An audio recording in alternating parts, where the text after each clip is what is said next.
오늘은 소금을 던져라 라는 제목으로 함께 말씀 나누도록 하겠습니다.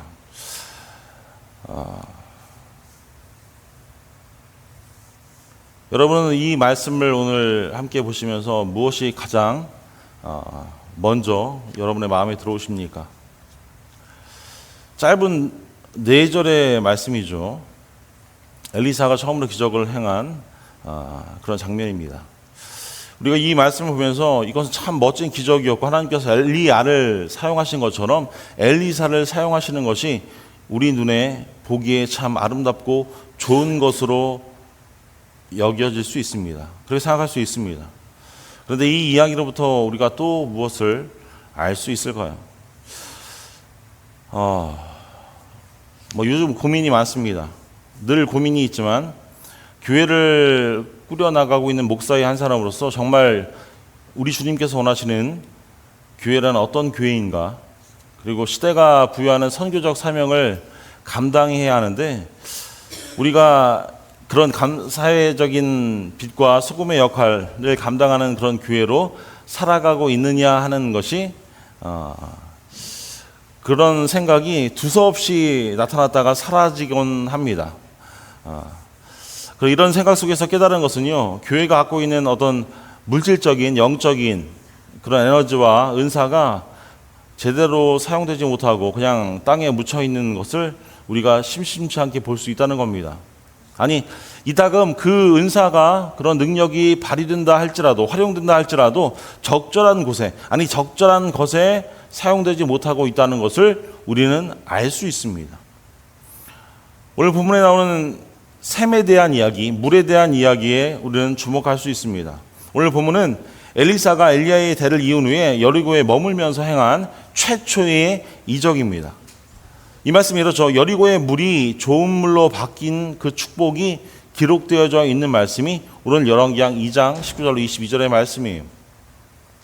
근데 여리고란 땅을 생각해 보면요, 하나님께서 여호수아를 통하여 또한 이스라엘 백성을 통하여 그 땅을 그들에게 허락하시고 그 땅을 다시금 세우지 못하는 곳으로 만들어 주신 곳이 여리고입니다. 근데 말씀 보시면요, 여리고는 명령에 불순종하여 다시금 세워진 곳입니다.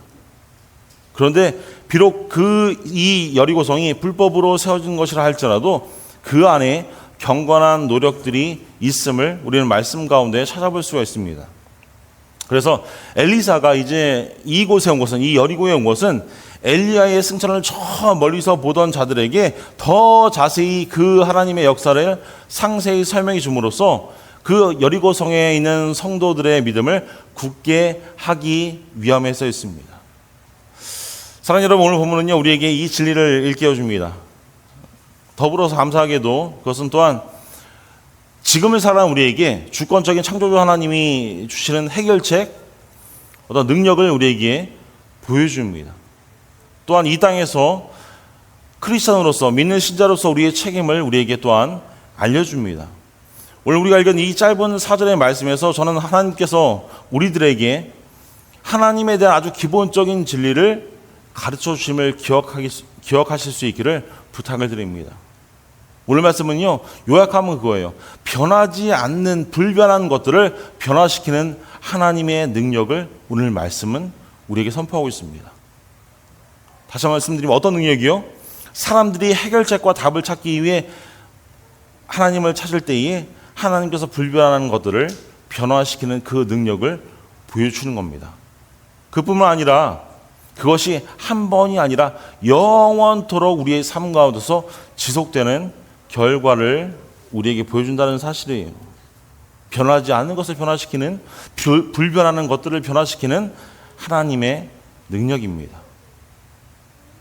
그리고 솔직히 오늘 말씀 우리가 읽으면서 우리가 계속해서 크리스천으로서 우리 앞에 두어야 할 진리가 바로 이 진리입니다. 변하지 않는 것을 변화시킬 수 있는 하나님의 능력을 믿는 것. 이 말씀의 배경 어떻습니까? 심각한 물 문제를 우리에게 보여주고 있죠. 이야기는 짧고 단순하지만 그 진리는 확실합니다. 여리고의 지도자들이 아마 많이 모여서 그 문제를 해결하기 위해서 아마 모였을 거예요. 가능성이 있는 몇 가지 사항들을 두고 아마 토론했을 겁니다. 어떻게 하면 우리 성읍에, 우리 여리고 성에 있는 이 문제를 해결할 수 있을까? 근데 해결할 수 없어서 그 문제를 가지고 엘리사에게 왔습니다. 오늘 본문 말씀 보시면요, 19절 말씀 보시겠습니다. 그 성읍 사람들이 엘리사에게 말하되 우리 주인께서 보시는 바와 같이 이 성읍의 위치는 좋으나 물이 나쁨으로 토산이 있지 못하고 떨어지나이다 라고 말씀합니다. 여리고는 이 19절 말씀처럼 도시의 위치는 좋았습니다. 그래서 언뜻 보기에 그 도시에서 일어나는 모든 일들이 잘 되는 것처럼, 잘 풀리는 것처럼 보였고요. 그렇게 멋진 건물도 있고요, 많은 좋은 활동도 있었지만 그 동네에 가장 큰 문제가 있었습니다. 그 문제는 물이 나빴다는 거예요. 심각하게 나쁜 물 문제가 있었다는 겁니다. 문제는 그 땅에 물 때문인지 열매를 맺지 못했다는 거예요. 여리고의 샘물은 나빴습니다. 그 결과 물을 마실 수도 없고, 그 결과 땅이 메마르고 열매가 없었습니다. 오늘 말씀의 그 문자적으로 의미는요, 토지가 메마름을 일으킨다라고 히브리어 원어는 의미하고 있습니다. 성장이나 결실을 방해하는 어떤 불순물들이 포함된 그 물을 나타낼 수도 있습니다. 과학적 근거로 따져보면 그럴 수도 있죠. 석회질이 많은 물일 수도 있어요. 하지만 열매를 맺기 전에 열매가 떨어지거나 식물이 시들은 그 정도의 물밖에 없었다라고 이야기하고 있는 거예요. 그래서 여리고의 지도자들은요, 엘리사가 요단강을 걸었던 그 하나님의 선지자로서 그의 삶에 나타난 하나님의 그 권능에 대한 분명한 증거를 보았습니다. 그 사실을 인식했습니다. 그래서 그 능력, 하나님의 능력을 힘입은, 하나님의 권능을 힘입은 엘리사에게 가서 그들의 문제에 대한 어떤 도움을 요청하게 된 거예요. 여러분들이 거룩하게 또 질문합니다. 사랑하는 여러분, 여러분의 성소는 여러분의 거룩한 몸은 생명의 샘물로 가득 차 계십니까? 아니, 교회로 비교해 볼까요? 오늘날 우리 바이살리아 한인교회는 정말 생명의 샘물로 가득 차 있습니까? 오늘날 이 세계의 많은 교회들에서 흘러나오는 물로 세상은 만족해하고 있습니까? 저는 교회들의 현실의 그런 모습을 보며 유감스럽게도 그렇지 못한 것 같아요. 생명의 샘물은커녕 악취가 나는 물, 각종 불순물들이 포함된 그 오염된 물이 넘치는 것 같습니다. 어디서요? 교회에서요. 또 목회자들에게서. 이번 주에 아마 그런 영상 보신 분들 계시리라 생각해요. 저 어제 영상 봤는데 그 애틀랜타에서 얻은 한 그 어른분이 그 버블티 사건 혹시 보셨어요? 가서 한번 보세요. 참 부끄러운 일인데, 한 가게에서 버블티를 마시고 그 버블티가 맛이 없다고, 쓰다고 해서 그것을 이렇게 리펀드 받는 과정 중에서 그 점원과 싸우는 장면, 그것 때문에 또 경찰이 출동해서 그걸 중지하는 그 내용이 유튜브를 통해서 나왔습니다. 그래서 한인들에게 다 공개가 되었죠. 부끄러운 거는 교인이라는 거예요. 그분이 크리스천으로서 좋은 영향력을 끼쳐야 함에도 불구하고 그렇지 못한 것으로 영향력을 끼쳤습니다. 제가 얘기를 들어보니까 그게 나라에서 공개하는 영상이래요. 그래서 나라에서 교육하기 위해서 경찰들이 신고하는 거, 접수하는 그런 장면들에 대해서 어떻게 사람이 반응하느냐에 대해서 알기 위해서 그거를 이렇게 배포한다고 하는데, 좋지 않은 케이스로 하여튼 영상이 남겨져 있습니다. 집에 가서 확인하시면 될 것 같고요. 제가 말씀드리냐면, 크리스천으로서 우리는 좋은 영향력을 끼쳐야 합니다. 좋은 것들을 보여줘야 하고요. 우리 안에 있는 생명의 샘물, 하나님이 허락하시는 그런 물을 공급해야만 합니다. 그래서 유감스럽게도 우리의 삶은, 지금 우리가 바라보는 많은 교회들은 좀 더 세속적인 것 같고, 교회 지도자가 더 어떤 강한 권력욕을 가지고 싶어 하는 것 같고요. 그리스도인들은 더 독선적인 그런 이기적인 모습을 가지고 살아가는 것처럼 보입니다. 정말 정신을 밝게 해주는 어떤 깨끗한 영성이나 어떤 열심, 소박하고 겸손한 자세도 찾아볼 수 없는 것 같은 게 지금 교회의 모습입니다. 교회를 더 크고 화려하게 짓는데 필요한 것들을 다 투자하고요.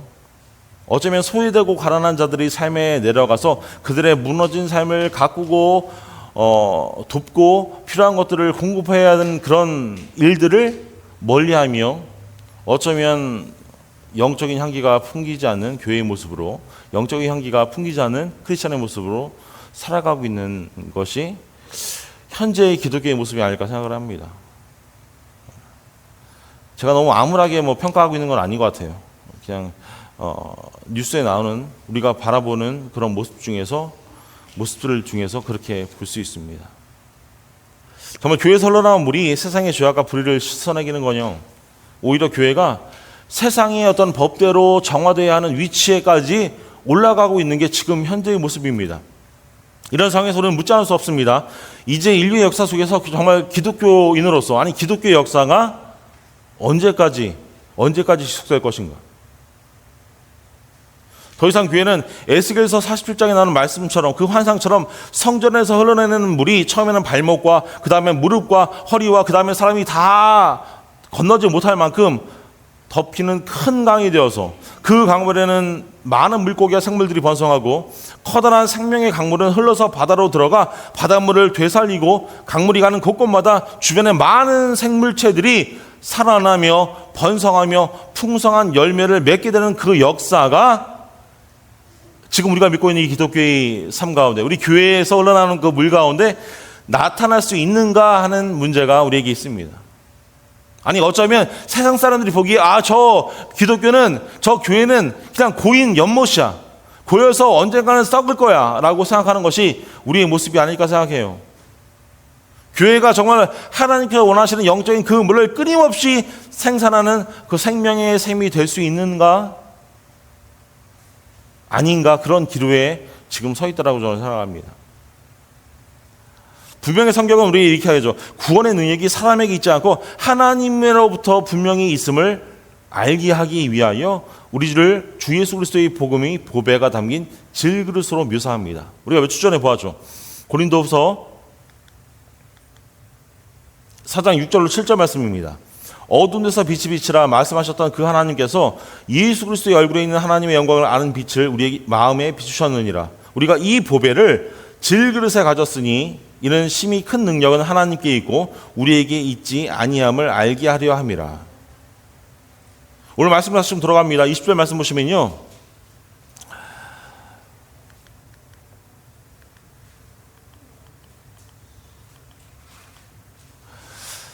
엘리사가 이르되 새 그릇에 소금을 담아 내게로 가져오라 하매 곧 가져온지라 말씀합니다. 엘리사가 이제 새 그릇을 요청합니다. 그 물이 나빠져서 있는 그 마을에서 사람들이 왔을 때에 그 사람들에게 이야기하는 거예요. 야, 새 그릇을 가져와. 아마도 주석적인 의미는 이런 의미입니다. 거듭난 새 사람, 하나님의 새로운 피조물, 세상에서 주님을 대신해서 대사로 나타낼 그런 신자, 새로움을 우리에게 표현하고 있어요. 고린도서 5장 20절 말씀입니다. 그러므로 우리가 그리스도를 대신하여 대신이 되어 대사가 되어 하나님이 우리를 통하여 너희를 권면하시는 것 같이 그리스도를 대신하여 간청하노니 너희는 하나님과 화목하라라고 말씀합니다. 사랑하는 여러분, 변하지 않는 것을 변화시키는 하나님의 능력을 보기 위해서 우리가 해야 할 일은 무엇입니까? 오늘 말씀에 비교해 보면 소금을 채운 새 그릇이 되어야 합니다. 어떤 했어요? 엘리사는 소금으로 채워진 새 그릇을 요청합니다. 그 사람들에게 요청하는 거예요. 그래서 그는 가서 그것을 소금을 담은 새 그릇을 있는 소금을 샘의 근원에 던집니다. 이 말씀을 보면서 우리가 엘리사가 어떤 과학적 지식이나 소금을 첨가해서 그 물을 깨끗게 한 것이 아니라 하나님의 기적에 의해서 물이 깨끗해졌고 영구적인 결과, 영원토록 그 물이 깨끗해짐의 결과를 얻었습니다. 이 말씀은요, 우리가 금방 읽은 고린도서 4장 7절의 말씀처럼 하나님의 도구로서 우리는 항상 하나님의 목적을 염두에 두고 삶의 목표를 항상 하나님께 두고 살아야 함을 우리에게 말씀해 주고 있는 거예요. 단순히 내가 신앙생활하면서 나의 삶을 기쁘게 하거나 나 자신을 위해 살기 위해서 우리가 여기 있는 게 아닙니다. 교회에서 목회하다 보면요, 우리 교회 얘기가 아닙니다. 다른 교회에서 설교해보고 교인들을 만나 보면요, 그런 교인들이 있습니다. 단순히 교회를 그냥 사교 집단처럼 생각하는 분들이 계세요. 친교 모임처럼 생각하는 분들이 계세요. 교회에서 가장 중요한 것은요, 복음이 아니라 친교입니다. 어떤 분들에게 예배가 아니라 모임이에요. 빌립보서 1장 27절은 우리에게 이렇게 말씀합니다. 오직 너희는 그리스도의 복음에 합당하게 생활하라. 이는 내가 너희에게 가보나 떠나 있으나 너희가 한 마음으로 서서 한 뜻으로 복음의 신앙을 위하여 협력하는 것과 2장 4절 5절 말씀이에요.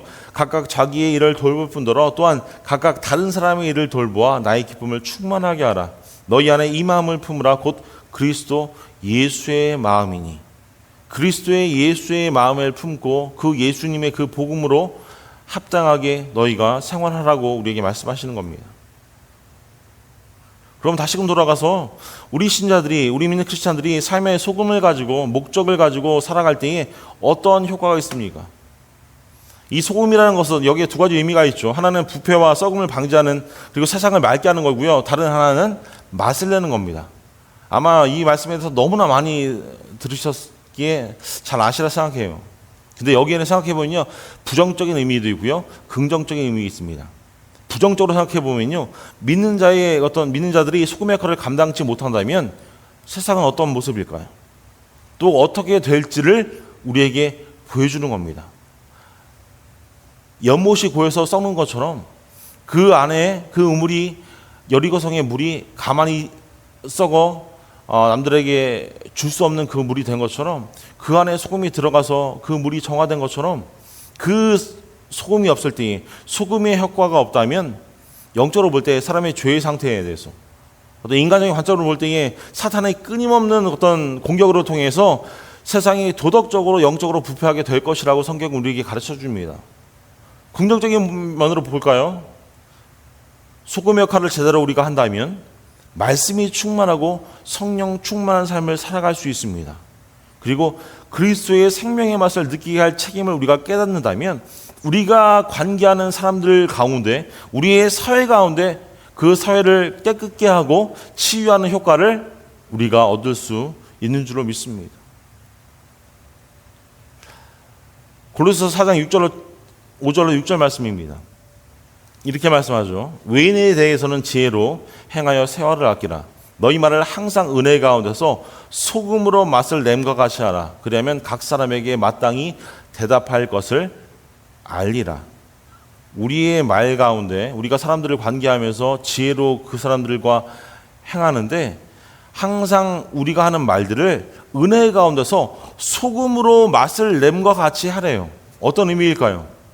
꼭 필요한 말, 그 상황에 맛을 낼 수 있는 그런 말, 그 상황을 깨끗하게 할 수 있는 그런 말. 마가복음 9장 50절 말씀입니다. 소금은 좋은 것이로되 만일 소금이 그 맛을 잃으면 무엇으로 이를 짜게 하리요? 너희 속에 소금을 두고 서로 화목하게 하시니라. 우리 안에 맛이 있을 때에 우리 공동체가 하나가 되고, 우리 공동체가 조화를 이루고, 우리 공동체가 화목해질 수 있는 것입니다. 그래서 소금은요, 우리가 아는 것처럼 간을 맞추고 정화하고 보존합니다. 그뿐만 아니라 다른 이에게 자극을 주기도 합니다. 여러분의 삶으로 돌아가 보십시오. 그리스도인의 삶을 우리가 살고 있죠.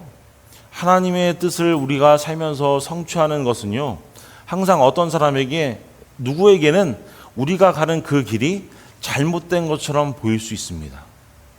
우리는 당연히 주일날 아침에 눈을 뜨면 오늘 교회 가야 되는데, 오늘 하나님 만나러 가야 되는데 생각하면서 아침에 열심히 일어나서 단장을 하고 좋은 옷을 차려입고 교회에 나옵니다. 그런데 넌 크리스천들이 보기에 우리가 하는 행동은요, 전혀 건설적이지 못한 행동이 될 수 있습니다. 그렇게 보일 수 있어요.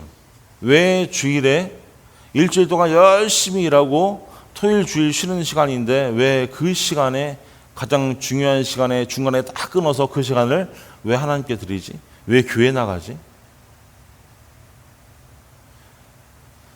요한복음 15장 19절은 이렇게 우리에게 경고하죠. 너희가 세상에 속하였으면 세상이 자기의 것을 사랑할 것이나 너희는 세상에 속한 자가 아니요 도리어 내가 너희를 세상에서 택하였기 때문에 세상이 너희를 미워하느니라. 세상이 우리를 미워한대요. 왜요? 내가 너희를 세상에서 택하였기 때문에, 우리가 하나님 앞에 우리가 예수 그리스도에게 택함을 받았기 때문에 세상은 우리를 싫어할 것이라고 성경은 우리에게 분명히 기록하고 있습니다. 여러분, 경건한 생활은요, 많은 사람들은요 그것에 대해서 우리 믿는 크리스찬들을 비판할 거예요. 손가락질 할 겁니다. 근데 오늘 말씀을 비추해 보면요, 자극적이면, 우리가 소금의 역할을 감당한다면 드러나게 되어 있습니다. 우리가 음식에 소금을 많이 뿌리면요 어떤 맛이 드러나죠? 짜서 그 음식을 먹을 수 없습니다. 그래서 우리는 생각하죠. 이 음식에 설탕을 넣어야 되는데 소금을 넣었구나. 여러분, 자극적이지 않은 소금은요 짠맛을 잃은 소금이라는 사실을 기억하십시오. 불행히도 이 짠맛을 잃은 소금이라는 것이 현대의 많은 교회들의 특징입니다. 교회들이 고유성을 잃어버리고 그 짠맛을 잃어버렸다고 많은 분들이 이야기하시죠. 우리가 느끼고 있지 않습니까? 우리 대부분은 전형적인 기독교의 어떤 가치와 우선순위가 우리가 크리스찬임을 주장하지 않는 사람들과 같지는 않더라도 매우 비슷하다는 것을 알고 있어요. 짠맛을 잃은 소금으로 변질되어 가고 있는 것을 우리는 알 수 있습니다. 지금 교회에서 가장 우선순위로 세우고 있는 것이 무엇입니까? 정말 복음이에요? 말씀입니까? 제가 서두에 말씀드렸지만 그 모든 것들을 뒤로 한 채 우선순위를 친교와 어떤 사교 모임과 어떤 기쁨과 오락으로 가지고 긍정적인 마인드를 채우기 위해서 내 죄를 사하기 위해서 교회에 오는 분들이 많이 있다는 겁니다. 그것을 짠맛을 잃은 소금으로 비유할 수 있는 거예요. 여러분, 우리는 진정으로 그리스도의 생명으로 맛을 내고 그 목적을 가지고 희생적으로 살아가며 병들고 잃어버린 이 세상 가운데 그리스도의 인격과 사랑을 드러내는 참된 크리스천으로서 우리가 살아가고 있습니까? 우리는 스스로에게 자문해 볼 필요가 있습니다. 내가 정말 이 땅 가운데서 소금의 역할을 감당하며 참된 크리스천으로 살아가고 있는지. 오늘 열왕기상 2장 21절의 말씀 보면요, 쭉 이어서 이제 엘리사가 하나님께 영광을 올리며 이렇게 말씀합니다.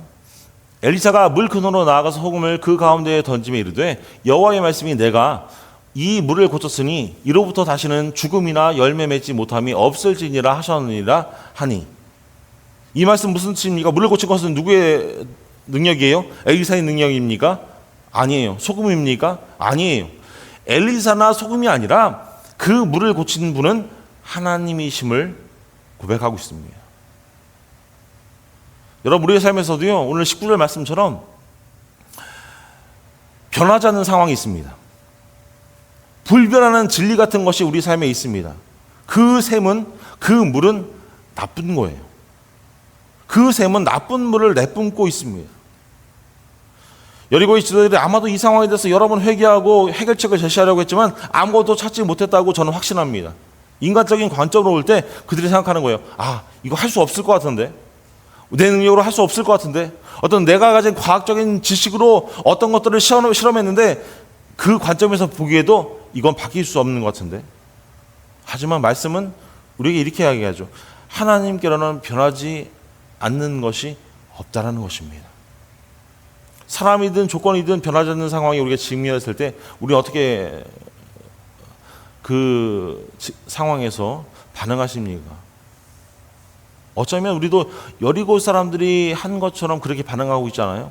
내가 가진 인간적인 지식, 인간적인 능력, 인간적인 어떤 경험, 인간적인 어떤 사람들에게 도움을 얻어서 그 일들을, 그 문제들을, 그 장애물들을 넘어가기 위해서 열심으로 애씁니다. 하지만 결국에는 그것들이 결코 불변하는 거거나 변할 수 없는 거구나라는 사실을 우리가 알았을 때에 오늘 엘리사를 찾아간 여리고 사람들처럼 하나님께로 나아갈 수밖에 없습니다. 그 여리고 사람들의 겸손한 요청에 대한 응답으로 그들이 기대하는 믿음의 응답은 무엇이었습니까?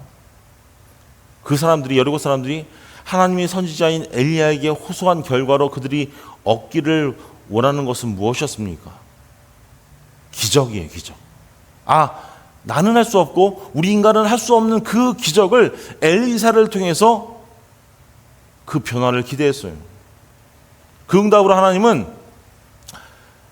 세상 사람들이 말하는 그 기적을 행하십니다. 변하지 않는 것을 바꾸시며 영속적인 영원한 결과를 갖도록 우리를 변화시키는 거예요. 22절 말씀입니다. 그 물이 엘리사가 한 말과 같이 고쳐져서 오늘에 이르렀더라. 한 번 바뀐 그 물이 오늘까지 이르렀다고 우리에게 말씀하고 있습니다. 여러분, 얼마나 많은 사람들이 절망적인 상황에 직면하고 있습니까? 저 또한 마찬가지예요. 기도하다가 답답한 것도 있고요. 저희 삶 가운데 어려운 문제들도 많이 있습니다. 우리들의 삶에서 돌아와 볼 때에 그것은 여러분의 어떤 배우자의 문제가 일 수도 있고요. 자녀의 문제일 수도 있습니다. 가족의 문제일 수도 있고요. 친구의 문제일 수도 있습니다. 그리고 어쩌면 주님을 알지 못하거나 주님으로부터 돌아선 그런 분들의 문제일 수도 있습니다. 어찌됐든 여러 가지 많은 삶의 문제 가운데 여러분이 직면하고 있는 상황일 수 있고요. 여러분의 관점에서 그것은 바뀔 수 없습니다. 그것이 무엇이든 하나님이 개입하지 않는 한 희망이 없는 상황이라는 것을 여러분, 우리는 알아야 합니다. 혹시 지금 그런 일에 직면하고 계십니까? 하나님께서 마음을 굳게 하시기 위해서 변하지 않는 것을 변화시키는 성경의 이야기들이 너무나 많이 있잖아요.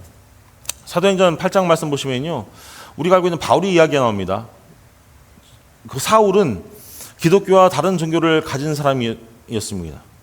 기독교를 믿지 않는 사람이었어요. 그는 기독교를 미워하고 예수님을 미워하고 시기한 사람이었습니다. 그는 부활에 대해 믿지 않았고요. 기독교에 대한 폭력을 행사하고요. 감옥에 그 사람들을 가두기까지, 심지어 그들의 일부를 죽이는 일, 극단적인 기독교와의 전쟁을 하고 있었던 그런 사람이었습니다. 다시 말씀드리지만 이 사람은 많은 사람들 앞에서, 많은 사람들 안에서 얘기하는 거예요. 저 사람은 변화될 수 없고 그리스도께 가까이 갈 수 없는 사람이다 라고 말할 수 있을 정도의 그런 사람이었습니다. 절대로 그 사울은 변하지 않는 사람이야. 그러나 하나님은 이 변하지 않을 이 사람을 바꾸시고 그를 역사상 가장 위대한, 기독교의 역사상 가장 위대한 선교사로 만드셨습니다.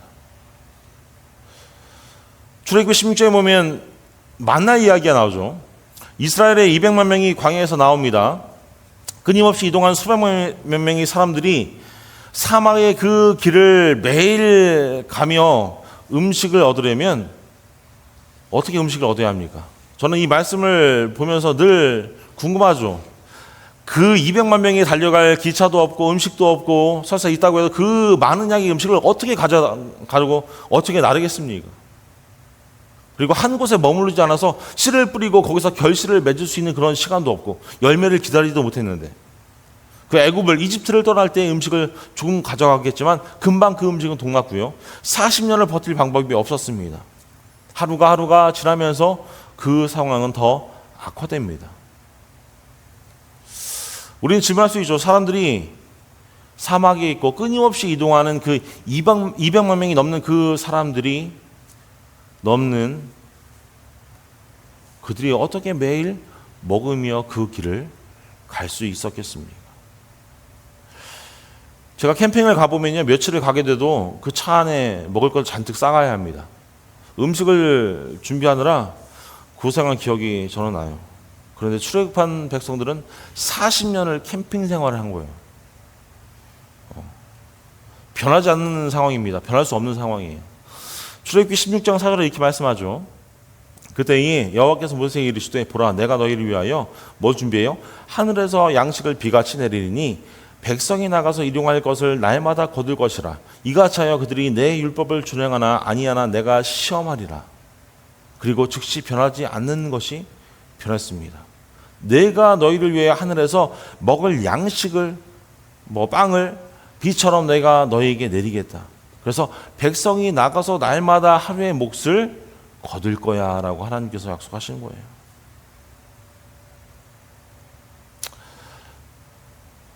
병에 대해서 생각해 볼까요? 성경에 보면요, 신체에 어떤 병들이 많이 나옵니다. 특별히 신약에 보면 병에 대해서 얘기 많이 나오는데, 어떤 병은요, 태어나면서 생긴 질병입니다. 전혀 그 병이 나을 수 없는 상황에 이르는 많은 사람들에 대한 예화가 많이 나옵니다. 그런데 하나님의 능력으로 우리는 무엇을 보게 됩니까? 태어날 때부터 맹인이었던 사람들이 아무런 희망도 아무런 것도 어떤 완전히 변할 수 없는 그런 상태에 있던 사람들이 시력을 얻습니다. 의사가 치료할 수 없는 그런 혈루증을 걸린 혈액 장애를 가진 여성이 자신의 모든 재산을 다 써버렸지만 더욱더 나빠졌습니다. 하지만 예수님을 만지는 것만으로 변하지 않는 그 병이 나았습니다. 나병 환자가 있었죠. 문둥병. 자신이 변하지 않는 그 조건을 바꿀 기회가 없었던 그 사람이 주님께 말합니다. 주님께서 나를 깨끗게 하실 수 있다면, 아니 깨끗게 하실 수 있습니다. 예수님께서 말씀하시죠. 깨끗함을 받으라 하시니 그 나병이 그 사람에서 떠나가서 깨끗하여진지라. 죽는 거 어떻습니까? 가장 변하지 않는 게 죽음이잖아요. 예수님은 나 인생의 과부의 아들을 죽은 자 가운데서 살리십니다. 죽은 나사로를 살리시고요. 사도행전 9장 말씀 보시면 베드로는 다비다를 살립니다. 절대적으로 변하지 않는 죽음이 바뀌었습니다. 여기서 다시 한번 질문 드립니다. 희망이 없고 겉으로 보기에 변하지 않을 것 같은 이 상황 가운데 직면하고 계신 분, 그런 일들이 여러분 가운데 있으십니까? 있다면 하나님께 나아가십시오. 우리 안에는요, 사단이 자꾸만 시험을 합니다. 그 문제 해결할 수 없어. 결코 그 사람은 바뀌지 않아. 야, 너 결코 괜한 기대 품지 마. 그 사람은 변하지 않아. 그 일들을 변하지 않아. 근데 그런 생각은 어디서 나옵니까? 누가 우리를 그렇게 한다고 생각하십니까? 이것이 변하지 않는 상황이기 때문에 누가 우리를 통하여 너 포기해야 돼. 그만둬야 돼. 저 사람과의 관계 끊어. 라고 이야기합니까? 사단이 주는 시험이에요. 사랑하는 여러분, 오늘 말씀은요, 저와 여러분이 사는 이 세상을 긍정적으로 생각하라는 그런 말씀이 아닙니다. 그거는 세상이 우리에게 주는 대답이에요. 저는 우리가 다시금 하나님께 와서 겸손하게 다시 한번 변하지 않는 것을 변화시키도록 요청하고 신뢰하기를, 하나님께 나아가서 변하지 않는 이 불변하는 것들을 하나님 변하게 해주십시오라고 요청하기를 원합니다. 그래서 하나님께서 일하기를 시작하신다면 세상이 말하는 기적이 우리의 삶 가운데 일어나게 될 줄로 믿어요. 그래서 희망이 없고 변할 수 없는 상황이 있다면 하나님의 재단 가운데 가까이 가서, 하나님 앞에 가까이 가서 모든 것을 주님 앞에 다 내려놓고 그 변할 수 없는 그 상황을 바꿀 수 있도록 하나님께 나아가십시오. 우리 삶을 더 쉽고 편하게 만들려고 하는 것이 아니라 하나님의 영광을 위해서 살기 위해서 하나님 이렇게 변화시켜 주십시오. 정말 사랑하는 가족들 모두가 무릎을 꿇고 하나님의 강력한 능력을 다시 한번 보여달라고 간구하는 그 자리에 다시 한번 오실 수 있기를 주님 이름으로 축원합니다. 말씀 나누도록 하겠습니다. 오늘 하나님은 엘리사의 삶에서 기적을 행하셔서 우리 믿는 크리스찬들이 이 세상에서 어떻게 살아야 하고 어떤 목적을 가지고 살아야 하는지를 우리에게 가르쳐 주십니다. 사람들은 엘리사의 삶과 엘리사의 어떤 사역을 바라보며 여리고로부터 엘리사에게 온 거예요. 왜요? 물을 고침을 받기 위해서. 내가 생각하는 그 기적을 얻기 위해서. 엘리사는 하나님이 실제하시고요, 하나님만이 인생의 메마름에 대한 해답을 갖고 계시며 하나님만이 인생의 의미와 결실을 주실 수 있는 분이라는 사실을 그들에게 보여주었습니다. 내가 믿고 있는 하나님, 나에게 능력 주시는 하나님이 이런 하나님이야를 보여주었어요. 사랑하는 여러분, 우리가 힘들 때에 나의 힘든 상황에 대해서 하나님의 마음과 하나님의 뜻을 우리는 모릅니다. 저도 몰라요. 아무리 기도해도요, 하나님이 허락하시는 그런 대답을 즉시 얻을 수 없을 때가 많이 있습니다. 아니, 제가 이런 문제를 가지고 하나님께 열심히 기도해도요, 그 문제가 즉시 변경되지 않습니다.